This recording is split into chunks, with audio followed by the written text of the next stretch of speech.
এই যে মাহফিল করে, মাহফিলের ওখানে চাঁদাবাজি হয় না? সেটা তো ধর্মের নামে। এই যে চরমোনাই একটা যে ওরস করে, এক ওরসে শুনছি যে 30-40 কোটি টাকা ওইখানে ইনকাম হয়, এই থেকে পুরো বছর চলে। ওটা কি চাঁদাবাজি নয়? এই যে উদাহরণ, আর কি উদাহরণ চান? আচ্ছা, আমার সাথে দ্বিমত করেন। ইসলামী আন্দোলনের উদাহরণ আশরাফ আলী, এখন জনাব আশরাফ আলী, এখন আপনার ব্যাপারেও জনাব ব্যারিস্টার সরোয়ার হোসেন আপনাদের ব্যাপারেও একটা কথা বলেছে। আপনারা প্রতি বছর এক একটা উরুস করেন, সেখানে প্রায় 50-60 কোটি টাকা বা 40-50 কোটি টাকা আপনারা উপার্জন করেন, সেটা দিয়ে আপনারা দল চালান। সেটা কি চাঁদাবাজি কিনা, এই ধরনের একটা প্রশ্ন করেছে আশরাফ আলী। এখন মাথায় রাখবেন আপনি, আপনার কাছে আমি পরবর্তীতে আসছি ব্যারিস্টার বকর মোল্লা, আপনার কাছে যাচ্ছি। আপনি প্রমাণ করুন আপনাদের দল অন্ততপক্ষে ব্যারিস্টার সরোয়ার বলতে পেরেছে যে। আসসালামু আলাইকুম রহমতুল্লাহ। দেশ থেকে কোটি কোটি টাকা চাঁদাবাজি করে ইসলামী আন্দোলন বাংলাদেশ। এই বিষয়ে আপনাদের সামনে তথ্যপূর্ণ এবং ভিডিও নিয়ে হাজির হয়েছি। এই কথাটি বিএনপি নেতা বলেছেন, যিনি একজন আইনজীবীও বটে।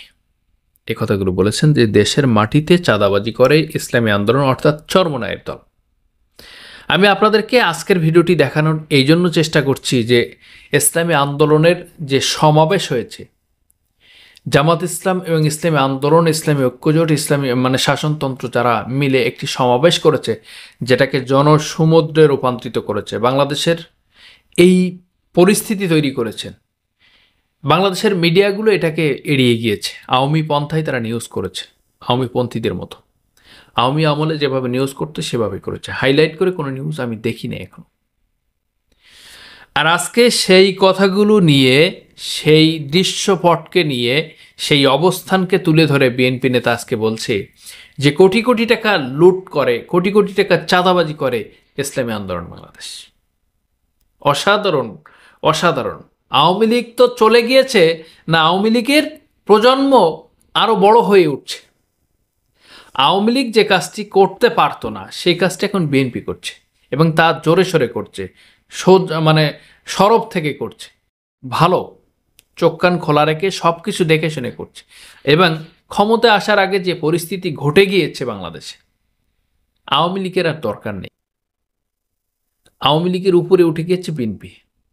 আজকের কথাগুলো, আজকের ভিডিও চিত্রগুলো আপনাদেরকে এই জন্য দেখতে হবে যে তিনি যে কথা বললেন জামাত ইসলামী এবং ইসলামী আন্দোলনকে নিয়ে যে কটূক্তি করলেন, যে বিরোধিতা করলেন, আসলে এটা কি শুধু প্রতিহিংসামূলক বিরোধিতা, না যৌক্তিক খাতিরে বিরোধিতা, না রাজনৈতিক কারণেও বিরোধিতা করেছেন, না ইসলামকে উনি ভালোবাসেন না, ইসলামকে দেখতে পারেন না, ইসলামের মূল্যবোধকে দেখতে পারেন না, ইসলামপন্থীদের দেখতে পারেন না? এই বিষয়টা আপনারা অবশ্যই জানিয়ে দেবেন। আজকের ভিডিওটি দেখে মন্তব্য করুন। ছোট দলগুলো চায় যে এই পদ্ধতিতে নির্বাচনটা হোক, তাতে হবে কি একটা ব্যালেন্সড রিপ্রেজেন্টেশন থাকবে ইন দ্য পার্লামেন্ট। এই যুক্তিকে আপনি কিভাবে দেখেন? আপনাদের দলের পক্ষ থেকে বলা হচ্ছে আসলে এগুলি এই মুহূর্তে দাবি করা মাননীয় নির্বাচনকে পিছিয়ে নেওয়ার একটা ষড়যন্ত্র, কিন্তু এই দাবি তো আজকে না, দীর্ঘদিনের তাদের এই দাবিটা। আপনি কি মনে করেন? ধন্যবাদ আপনাকে, ধন্যবাদ আজকে সমালোচক এবং সুপ্রিয় দর্শক যারা শুনছেন।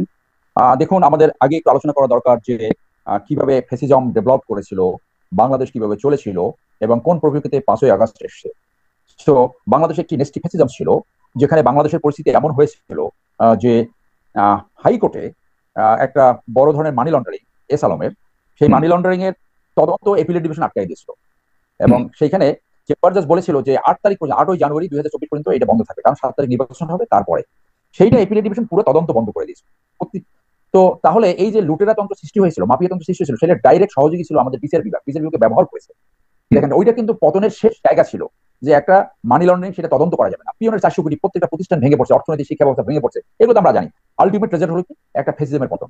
তো ফ্যাসিজমের পতন হয়, এটাই স্বাভাবিক, কারণ অপশাসন, দুঃশাসন, ফ্যাসিজম এমন একটা টানেল, ওর যদি একবার ঢুকে তাহলে আর বের হতে পারে না। মানে বের হয়ে যায় পতন দিয়া। মনে করেন একবার যখন অপশাসন দুঃশাসন ঢুকবে, অর্থাৎ আওয়ামী লীগ যখন 14 নির্বাচন ওইভাবে করেছে, ওই যে ঢুকছে, তার কিন্তু পিছনে রিভার্স করার আর কোনো স্কোপ থাকে না। আবার গণতন্ত্র সুশাসন দিচ্ছে আলাদা টানেল, আপনি গণতন্ত্র সুশাসন নেতৃত্বে থাকবেন, টানেলের শেষ থেকে আবার গণতন্ত্র সুশাসন নেতৃত্বের ভিতরেই থাকবেন। আর একবার যদি অপশাসন দুঃশাসন শুরু করেন, তাহলে সেই ফ্রাউন থেকে এই বাংলাদেশ থেকে সিরিয়া, সব জায়গায় একই রেজাল্ট হয়েছে, ফ্যাসিজমের পতন। ফ্যাসিজমের পতনের পরে সবচেয়ে বড় আকাঙ্ক্ষা ছিল এমন একটি রাজনৈতিক ব্যবস্থা যেখানে আর কোনোদিন ফ্যাসিজমের উদ্ভব না হয়, লুটেরাতন্ত্র উদ্ভব না হয়, পরিবর্তনতন্ত্র না থাকে, এবং সুশাসন, ন্যায় বিচার, গণতন্ত্রের চর্চা চলে। এইটা ছিল। তো এইটা বাংলাদেশের জন্য একটা সুযোগ ছিল। বাংলাদেশ এমন একটা রাষ্ট্র যে প্রতি 7 বছর থেকে 15 বছরে একটা সরকার পতন হয় অভ্যুত্থানের মাধ্যমে। অর্থাৎ বাংলাদেশে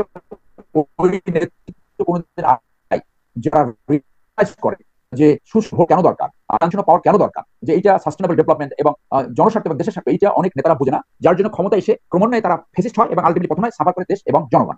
সেই জায়গায় আমি মনে করি যে সর্বশেষ বাংলাদেশ পুনর্গঠনের সুযোগ আসছিল 5ই আগস্টের মধ্যে দিয়ে। সেইখানে আমাদের ফ্যাসিজম বাদে সবার একমত হওয়া ছিল যে কিভাবে রাষ্ট্রটাকে পুনর্গঠন করা যায়, কিভাবে প্রতিষ্ঠানগুলো পুনর্গঠন করা যায়, কিভাবে গণতন্ত্রকে জিততে যায়। এখন দল হিসেবে বিভিন্ন দল বিভিন্ন ধরনের দাবি জানাবে, কিন্তু প্রফেশনাল রিপ্রেজেন্টেটিভ একটা হাই প্র্যাকটিস অফ ডেমোক্রেসি, অত্যন্ত উচ্চ মার্গের একটা প্র্যাকটিস, সেইটা ইউরোপের দু একটা দেশে হয়ে থাকতে পারে, কিন্তু সাউথ এশিয়া অথবা সাউথ ইস্ট এশিয়ায় এইটার কোনো উদাহরণ নাই। এইটা করতে হলে আগে তো গণতন্ত্র যেতে হবে। আমরা তো গণতন্ত্রেই যেতে পারছি না, গণতন্ত্রের বটম লাইন আছে এখনো। গণতন্ত্র মানে এই মাস্তামতন্ত্র, ভোট দখল, ভোট বক্স দখল, মানুষকে ভয় দেওয়া, আপনার টাকা দিয়ে ভোট কেনা এবং বিভিন্ন ধরনের জালিয়াতি জোচ্চারি। গণতন্ত্রের ফাইননেস হলো রাষ্ট্র অবাধ নিরপেক্ষ। দাবিটা ঠিক আছে, দাবিটা ঠিক আছে, কিন্তু বাংলাদেশের জন্য এখনো পর্যন্ত বাংলাদেশ প্রস্তুত নয় এবং বাংলাদেশের প্রযোজ্য এটা হবে না বাংলাদেশের জন্য। আমি মনে করি এইটা সব দল একমত হবে না, সেটা আমার ধারণা। যদি সব দল একমত হয় তাহলে প্র্যাকটিস করা যায়। আমি বিএনপি পজিশন জানি, বিএনপি এখানে একমত হবে না, তো দাবি জানাতে পারে। এখন এইটা নির্বাচন পিছানো ওর টেকনিক কিনা সেটা সময় বলে দেবে। তবে আমি কিন্তু শুরু থেকে বলেছি যে এই সরকারকে প্রথম অন-11 যেমন তারা প্রথমেই বলে দিয়েছে 2 বছর, তারা শুরুতেই ভুল করছে, বড় দুইটা ভুল করেছে। একটা হলো এই অন্তর্বর্তীকালীন সরকার করে তাদের করা হয়েছিল বিপ্লবী সরকার, সেটা করে নাই, অর্থাৎ বিপ্লব ওখানেই ব্যাহত হয়ে গেছে। আর 2 নম্বর হচ্ছিল তাদের প্রথমেই বলা হয়েছে 4 বছর, হয়তো 4 বছর থেকে কথা কাটি বলে 3 বছর আসছে। 1.5 বছরে এত 1 বছর 8 মাসে আপনি কিছুই করতে পারবেন না। অর্থাৎ দিস এই স্যাক্রিফাইস, এই যে নির্যাতন 15 বছরে, আমি নিজেও নির্যাতিত, 6 মাস জেল খেটেছি, আমার সমস্ত বেনিফিট উইথ করে রাখছে। এই নির্যাতনের রেজাল্ট 0 হতে বাধ্য যদি পরবর্তী সরকার এই চেতনাকে ধারণা না করে, পরবর্তী ক্ষমতায় যাবে। সেই জন্য আমি টাইম এন্ড বলছি, পরবর্তীতে যারা ক্ষমতা আসবে তাদের উপরে বড় ধরনের বার্ডেন, বড় ধরনের রেসপন্সিবিলিটি, বড় ধরনের চ্যালেঞ্জ থাকবে। তারা যদি জনগণের আকাঙ্ক্ষা ধারণ করে রাজনীতি না করে, তারা যদি আওয়ামী লীগের মতো একটা রাজনীতি করে, তাহলে পরিণতি আওয়ামী লীগের মতো হবে। সেই জায়গায় by all reasonable case BNP হয়তো ক্ষমতা আসবে, কিন্তু রেজাল্ট উল্টো হতে পারে। 91 সালে কিন্তু আওয়ামী লীগ ভেবেছিল আওয়ামী লীগ ক্ষমতা চলে আসছে, রেজাল্ট হয়ে গেছে উল্টা। তখন আমি সেনাবাহিনীতে কর্মরত, আমি জামালপুরে ইলেকশন ডিউটিতে ছিলাম, রাত ভোরে ইলেকশন রেজাল্ট দেখছি, রেজাল্টে দেখলাম রাত 4টার সময় বিএনপি এগিয়ে আছে। আমার কমান্ডিং অফিসার ছিল, আমি তাকে ঘুম থেকে উঠলাম, স্যার বিএনপি জিতে যাচ্ছে। সো বিএনপি যদি ভাবে যে বিএনপি ক্ষমতা চলে আসছে, that may not be the situation also. কারণ গত 9 মাসে যেভাবে এই চাঁদাবাজের ফেজগুলো চেঞ্জ হয়েছে, এই কথা যথেষ্ট নয় যে অনেক আওয়ামী লীগের লোক বা অন্যান্য লোক এইগুলো করে বিএনপির ঘাড়ে চাপাচ্ছে, এই ব্যাখ্যা যথেষ্ট নয়। যেই এই চাঁদাবাজ করছে, যারা কিছু এই অন্যায়ের সাথে জড়িত হচ্ছে, এখানে বিএনপি দায় রয়েছে ওই থানার ওসিকে, ওই জেলার বা ওই থানার সভাপতি সেক্রেটারি যে বলবে আপনি মামলা নেন, এই কথা যথেষ্ট নয় যে মামলা নিচ্ছে না, এটা যথেষ্ট নয়। আর আমার ব্যক্তিগত অপিনিয়ন ছিল, যেহেতু 15 বছরের কোনো নির্বাচন হয়নি, কোনো কিছু হয়নি, স্থানীয় সরকার নির্বাচন আগে হলে ভালো হতো, মানুষ একটা ভোটের আবহাওয়া সৃষ্টি হতো। কিন্তু দল হিসেবে কিন্তু বিএনপি অবস্থান নিচ্ছে না, তারা পার্লামেন্ট নির্বাচন আগে যেতে চায়। এইটা কিন্তু অনেক মানুষ এইভাবে দেখছে যে তারা ক্ষমতায় যাওয়ার জন্য ব্যতিব্যস্ত হয়ে গেছে। সেজন্য আমি মনে করি যে সুযোগ আসছে, দলের ভিতরে একটা ডিবেটের জায়গা দরকার, দলের ভিতরে একটা সমালোচনার জায়গা দরকার, যাতে ভুল ত্রুটি সংশোধন করতে পারে। আর আরেকটা জিনিস হলো যে মানুষের ভিতরে এই ধারণাটা যদি যায় যে ওই স্টকহোম সিনড্রোম, যে আমাদের এই কোন নেতাকে অনেকদিন ছিল, তাদের স্বার্থ করতে চাচ্ছে, এইটা আমাদের রাজনীতি, বিশেষ করে বিএনপি রাজনীতির জন্য একটা খারাপ সংবাদ হতে পারে। সেই জন্য আমি মনে করি সুযোগ আসছে কোয়ালিটি পলিটিক্স করা, সুযোগ আসছে কোন দলে কার চেয়ে ভালো নেতা, কোন দলে যোগ্য নেতা, কোন দলে কার চেয়ে বেশি সৎ নেতা, কোন দলে কার চেয়ে বেশি দেশপ্রেমিক নেতা, সেইটার কম্পিটিশন করা দরকার। এই ধারণা থেকে চলে আসতে হবে। আমি শেষ করি, এই রাজনীতি থেকে সরে আসতে হবে যে আগে ওরা খেয়েছে, এখন আমরা, আগে আওয়ামী লীগ লুটপাট করছে, এখন আমরা লুট করবো। এটা যদি হয় তাহলে পরিণতি একই হবে। আমি সর্বশেষ এই কথা বলে এই ফেজে শেষ করবো যে আপনার পছন্দের সেই মানুষগুলো কোন দলে আছে বলে মনে করেন? অন্ততপক্ষে আপনার বিএনপিতে আছে কিনা কি মনে করেন? না হলে কোন দলে আছে বলে মনে করেন? আমি মনে করি যে আমি মনে করি না যে বিএনপিতে 50 জন অনেস্ট নেতা আছে, আমি মনে করি না। সেখানে এখন বিএনপি লিডারশিপের চ্যালেঞ্জ হলো ওই জিয়াউর রহমানের মতো থানা লেভেল থেকে ভালো লোককে খুঁজে বাইর করা। আমার ডাউট আছে কতজন লোককে ইনভেলাপ দিলে সে টাকাটা বৈধ টাকা নয়, ইনভেলাপ দিলে সেই টাকা নেয় না, এটা আমার ডাউট আছে যে কতজন পাওয়া যাবে। 50 জন, 100 জন, অন্য কোনো দল আছে কি পাওয়া। তো সেইখানে আমি বলছি যে এই যে তারা যে একটা অ্যালায়েন্সের একটা টেন্ডেন্সি হচ্ছে যে জামাত ইসলামী আছে কিনা, আমি জামাত ইসলামের নেতার কাছে যাচ্ছি, আমি বলছি আমরা সেটা বলছি। সেখানে বলছি যে সেইখানে এইটা কিন্তু আমাদের রাজনীতি ভালো হবে এই কারণে যে বিএনপি এবং অন্য সবাই যদি অ্যালায়েন্স হয় তখন একটা কম্পিটিশন হবে, ফেয়ার কম্পিটিশন। এই যদি কম্পিটিশন না হয় তাহলে কিন্তু, যদি ভুল হয় তাহলে কিন্তু ফেসিজম ফেরত আসার একটা সুযোগ সৃষ্টি হবে।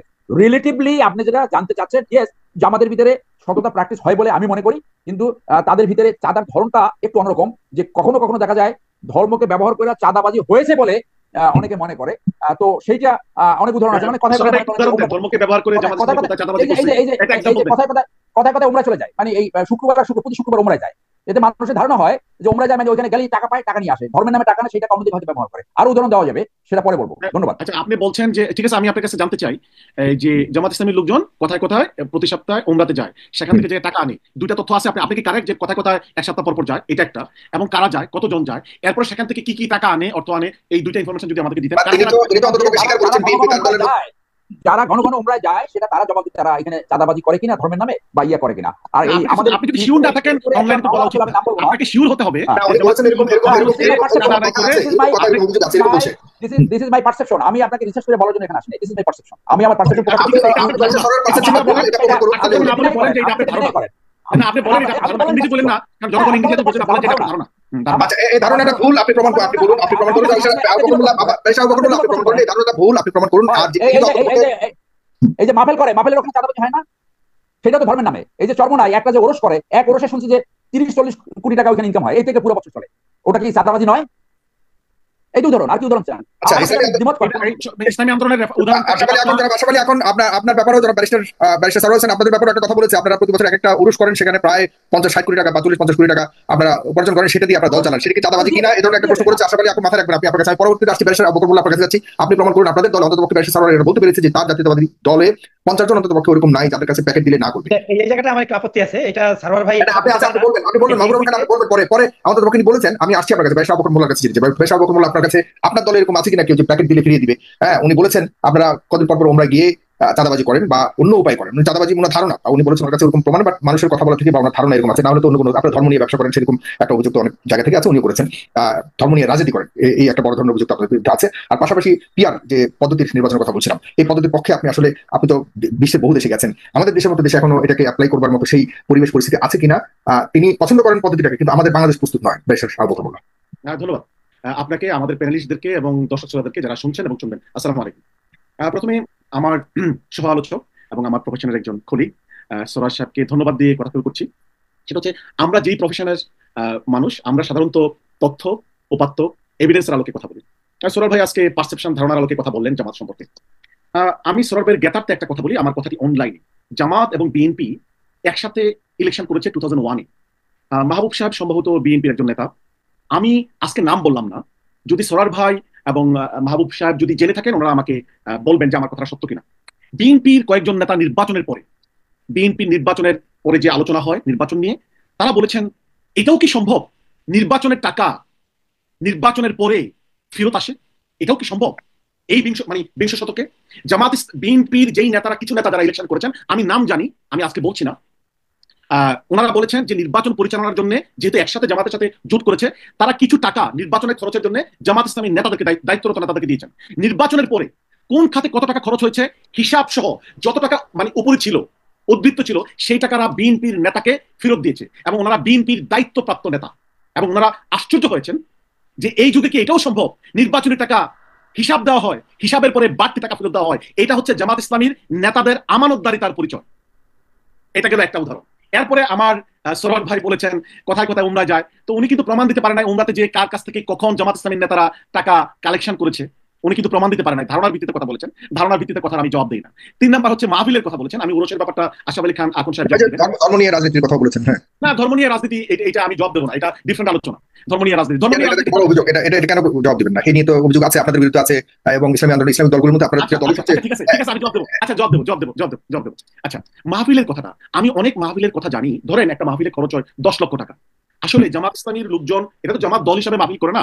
জামাত ইসলামীকে যারা ভালোবাসেন, জামাত ইসলামীর সমর্থিত কোনো আলেমকে নিয়ে মাহফিলের কথা জানেন। এমন অনেক মাহফিলের কথা জানি যে মাহফিলে যতটুকু টাকা খরচ হয় টাকা উঠে না। অনেক সময় যারা বক্তা, সাধারণ বক্তারা যে পরিমাণ টাকা পায়, জামাত ইসলামের মাহফিলগুলোতে আমরা অনেক সময় বক্তাদেরকে সেই পরিমাণ টাকা দিতে পারি না। সুতরাং এখানে জামাত ইসলামীর লাভবান হওয়ার তো প্রশ্নই আসে না, কারণ জামাত দলগতভাবে মাহফিল আয়োজন করে না।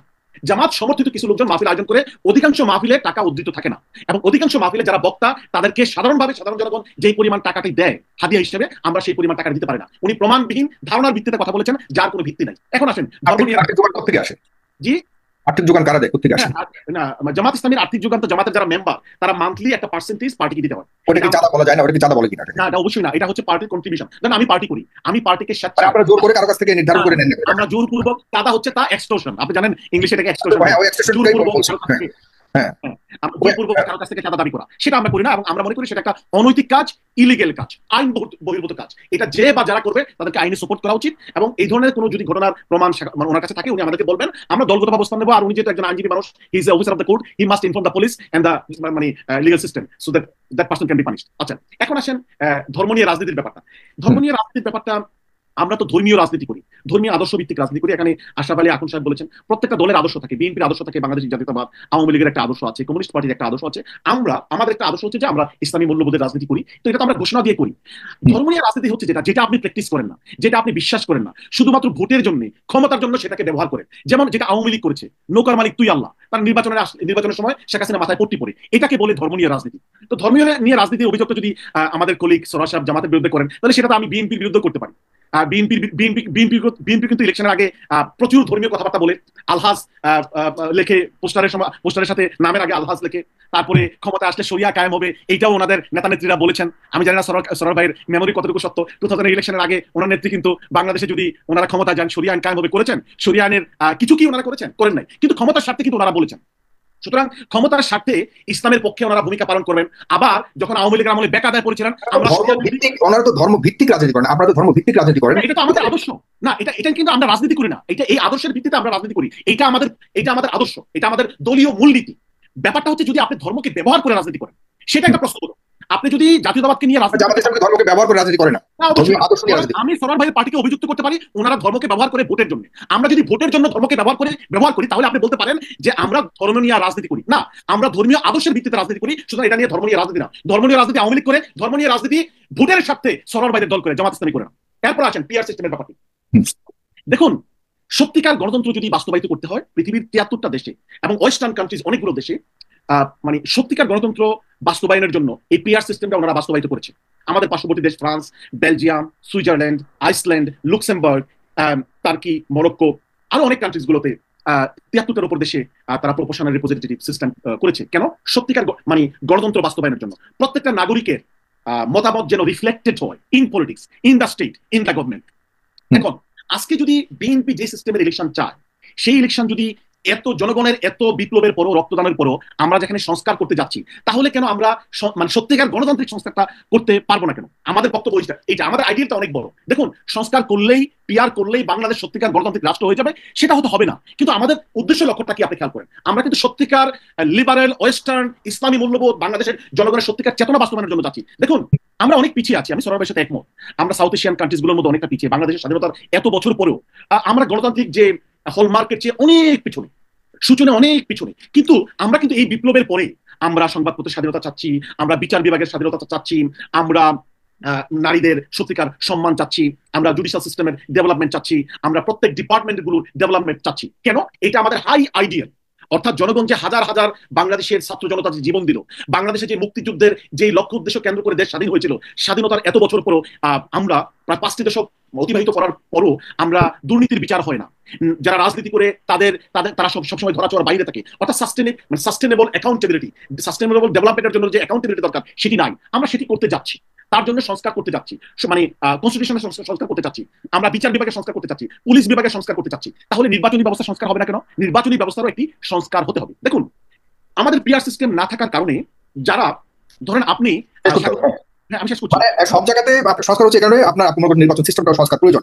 সংস্কার হওয়া দরকার সত্যিকার কারণে, মানে এই বর্তমান যে পদ্ধতি রয়েছে, সনাতন পদ্ধতি এমন কোনো কিছু দেখেছেন কিনা যেটার কারণে এই পদ্ধতিটাকে পরিবর্তন করা দরকার?